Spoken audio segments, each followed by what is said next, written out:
Okey, inilah dia hasilnya berkebun di tepi rumah.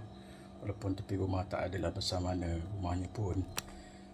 Tapi sekurang-kurangnya daun bawang ni boleh digunakan untuk pelbagai masakan, antaranya telur dadah. Kalau masak bubur boleh ditaburkan ke atas, dicampurkan dalam masakan-masakan yang lain juga.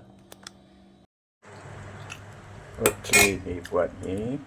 Jadi kita taburlah daun bawang tadi tu di atas sup ini. Alright, jemput menjamu selera. Bye.